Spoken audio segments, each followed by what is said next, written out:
Kita kembali ke mata kuliah energi biomasa, dan pada video yang ketiga, pada topik kelima ini, kita akan membahas tentang sumber-sumber energi biomasa, khususnya biomasa yang berasal dari hutan dan dari pertanian. Tapi sebelum itu saya akan menjelaskan dulu sumber-sumber energi biomasa secara keseluruhan. Terdapat 5 sumber energi biomasa. Yang pertama adalah biomasa hutan. Biomasa hutan ini berasal dari residu hutan atau sisa-sisa di hutan, atau residu dari penggergajian kayu atau residu dari pohon. Sumber yang kedua adalah biomasa pertanian. Contohnya adalah rumput, sisa-sisa pohon jagung misalkan, jerami, baik berasal dari padi, dari gandum, dari biji-bijian, atau dari ampas tebu, dan sebagainya macam. Sisa yang ketiga adalah biomasa air, terdiri dari 2 jenis, yaitu mikroalga dan makroalga. Dan yang keempat adalah sampah, biomasa sampah, yang biasanya ditemukan di TPA atau tempat pembuangan sampah. Dan bentuknya biasanya adalah sampah kota padat. Dan sumber kelima dari biomasa ini adalah air limbah atau biosolid. Pada bagian ini kita akan membahas biomasa hutan dan pertanian.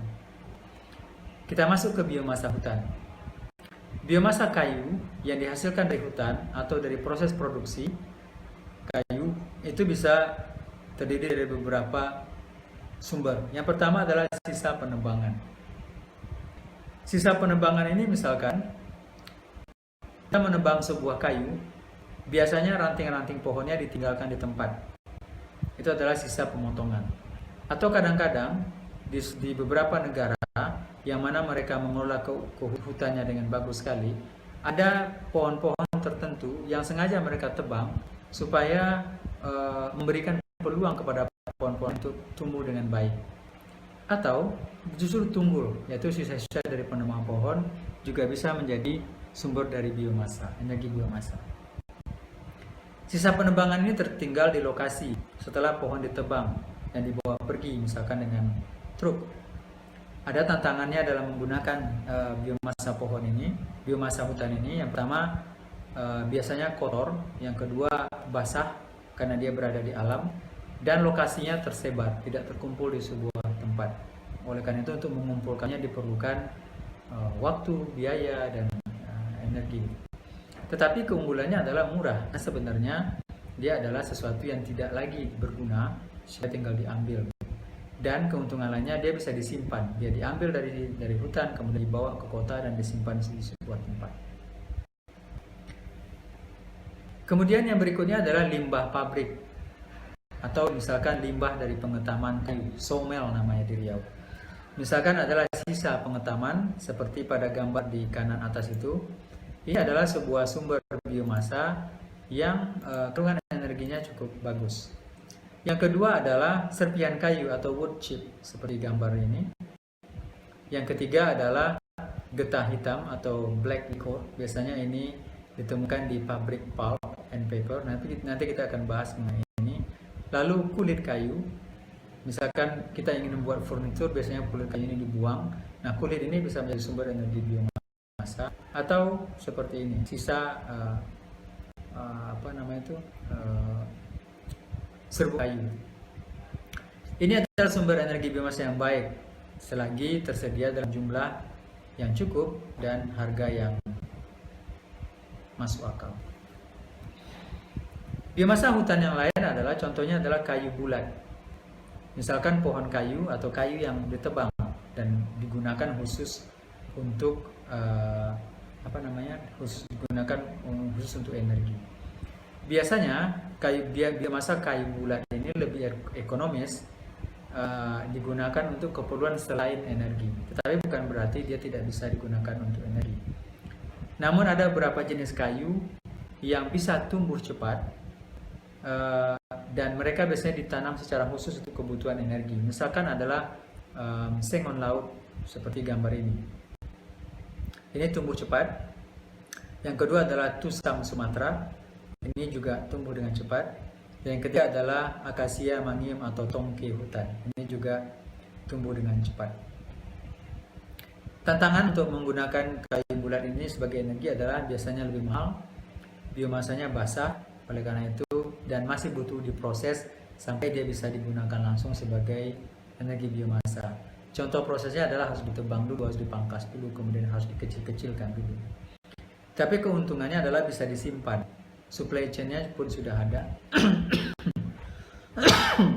Maaf.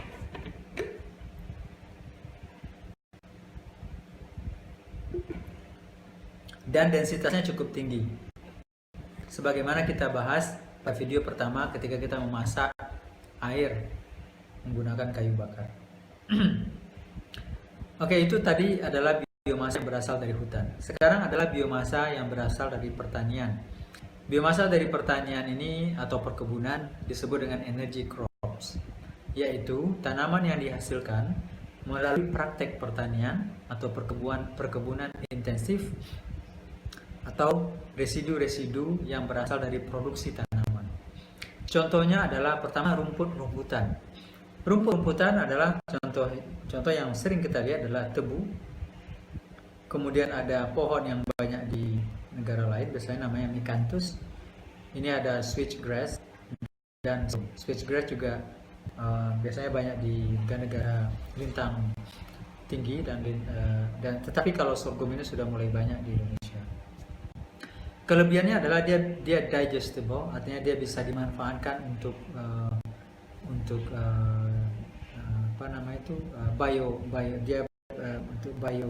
biogas. Kemudian dia juga tumbuh dengan cepat. Tebu ini tumbuh dengan cepat, rumput-rumputannya juga tumbuh dengan cepat. Tetapi minusnya adalah dia musiman. Musimannya oleh karena itu tidak tersedia sepanjang tahun. Dengan demikian kita butuh menyimpan. Ketika kita panen, disimpan ketika musim tidak ada produksi. Kerapatannya juga rendah dan kandungan abunya tinggi. Yang berikutnya adalah biomasa dari pertanian ini adalah tanaman energi. Contohnya adalah yang banyak ditemukan di Riau adalah kelapa sawit. Contoh berikutnya adalah jarak atau dikenal juga dengan jarak pagar. Kemudian kelapa atau ubi kayu, sagu, enau atau orang menyebutnya juga pohon aren, kemudian kemiri sunan atau bunga matahari. Semua ini banyak di Indonesia.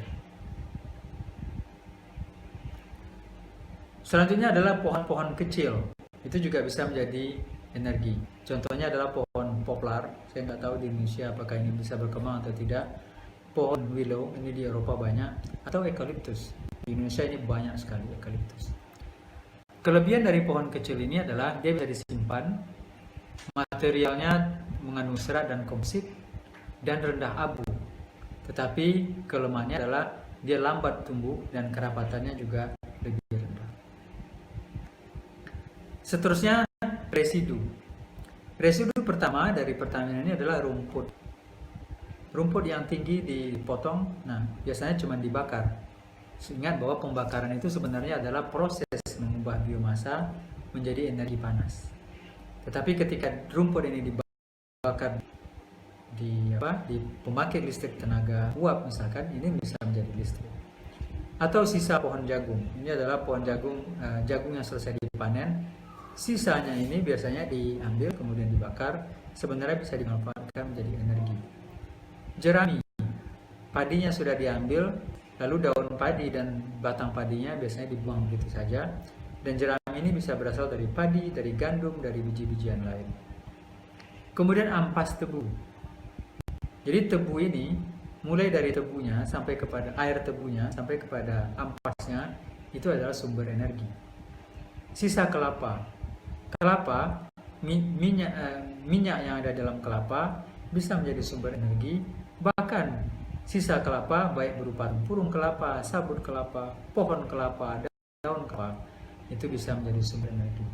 Atau sisa dari kelapa sawit. Sisa dari kelapa sawit itu misalkan cangkang kelapa sawit, tandan kelapa sawit, atau pohon kelapa sawit, semuanya bisa menjadi energi. Dan yang lebih canggih lagi adalah pome. Pome adalah singkatan dari palm oil mill effluent atau limbah dari pabrik kelapa sawit. Ini menimbulkan masalah limbah ini, tapi sebenarnya bisa diubah menjadi gas. dan gas itu bisa menjadi sumber energi. Biomasa pertanian lainnya adalah biji-bijian.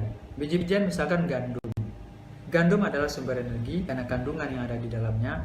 Jagung adalah sumber energi, padi juga sumber energi, barley ini mungkin di Indonesia tidak banyak, tetapi di Eropa ini banyak. Tapi padi ini sangat banyak di Indonesia, jagung juga sangat banyak di Indonesia.